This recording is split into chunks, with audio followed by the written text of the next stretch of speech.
How's it going? Hi, I am Becky McKinney, IU graduate student in school psychology. Today we are offering a presentation of guided reading. Guided reading is a Tier 1, Tier 2 intervention for students who are having reading difficulty. Today I have with me Eric, Tabitha, Chris, and Samantha, and we are going to demonstrate for you how this intervention works. This intervention was supported by research done by LaQuinta in 2006. Today we are reading a passage from 5 Habits to Break Before It's Too Late. We're going to read the first 3 for you. These are 7th grade students, and this intervention is usually done in a group of 4 to 6 students. It can be done in a smaller group if you have students with intensive learning difficulty, intensive reading problems, or some behavior problems as well. Guys, let's start with number 1 where it says stealing from sleep. I want you to take a look through there. Are there any words that you don't recognize right off the top? What does metabolic mean? Metabolic, good question. Metabolic is under number 1, METABOLIC. Does everybody see that on line 3? Yes. Yes. Okay, metabolic has to do with how your body changes food to energy. Okay. Metabolism, maybe you've heard of metabolism. Kind of the same idea. Are there any other words in there that you have a question about? Adrenals? Let's see, on the 4th line? Yeah. Spell it for me, please. ADRENALS. Adrenals. The adrenals are a gland in the body. So again, part of your body. Good question. Any others under number 1? What I'd like for you to do is read this softly together. We will start with number 1. Read it very softly together as a group. Is everybody ready? Yes. Okay. Number 1, stealing from sleep. Studies show that a minimum of 7 to 9 hours of uninterrupted sleep at night are essential for health. Sleep is the time when your body repairs and recovers from all of the metabolic processes that your body performs every second. Sleep supports healthy weight management, raises growth hormone, and heals the adrenals. If you are watching TV, working on your PC, or otherwise stimulating yourself so that you are unable to go to sleep by 11 p.m., then establish the power down, power in, turn to more relaxing activities like baths, light novels, or cuddling with a loved one or pet at least an hour or 2 before bedtime. Then retrain yourself to sleep through the night. Very good. Let's try number 2. Skipping breakfast. There is a long word on the 4th line. Does anybody recognize the word that I might be looking at? Carbohydrates? Carbohydrates. What are carbohydrates? Are they part of your body that, like a nutrient? Like something that's in food that was very good for you? It has to do with nutrition and food. Exactly right. You may have heard your moms and dads or maybe your grandparents talk about starchy foods. And they're usually talking about foods with a lot of carbohydrates. Like bread. Yeah, exactly. Like what your body burns up for energy. Carbs. Very good. So, Carbs. like, something that would make you thirsty would be a carbohydrate. It's not that picky. I'm not sure about that part. And wouldn't that just be a dry food that would make you thirsty? Could. It could. It could.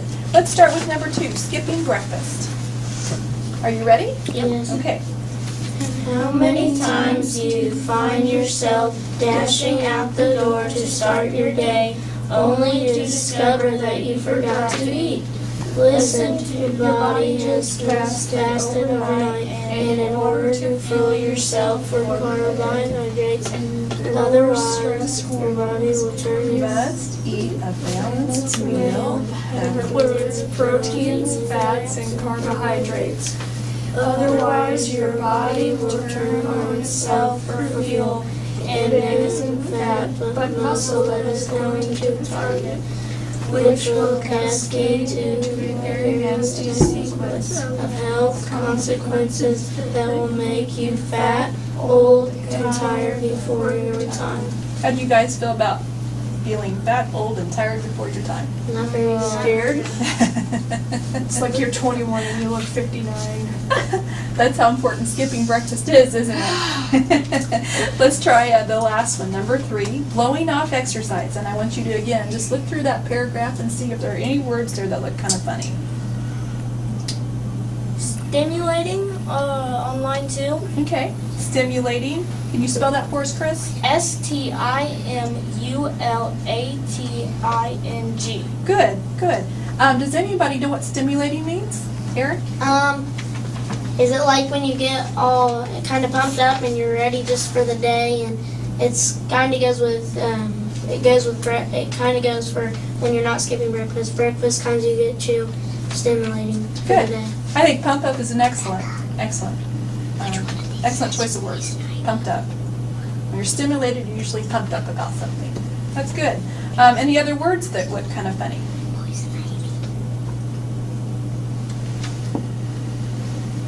High intensity.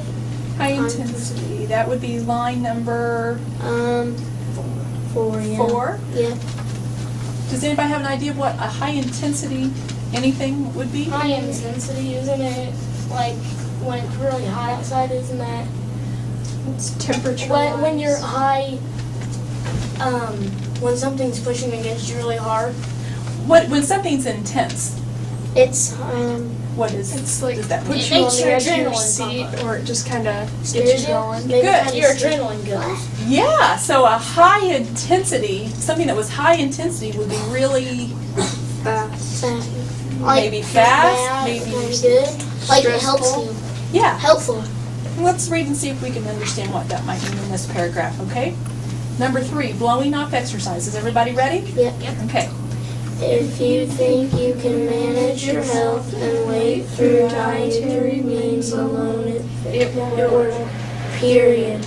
Exercise is crucial for stimulating proper physical and hormonal response necessary for building muscle and bone, burning fat, letting you sleep, keeping you young, giving you energy. The list is endless. More important is the correct type of exercise, which involves high-intensity interval training along with resistance workouts. If you can't find 20 to 30 minutes a day to incorporate these exercises into your life, oh yeah, that's all you need, by the way. And then you can kiss your health goodbye. So in this paragraph, a high intensity interval training might mean what?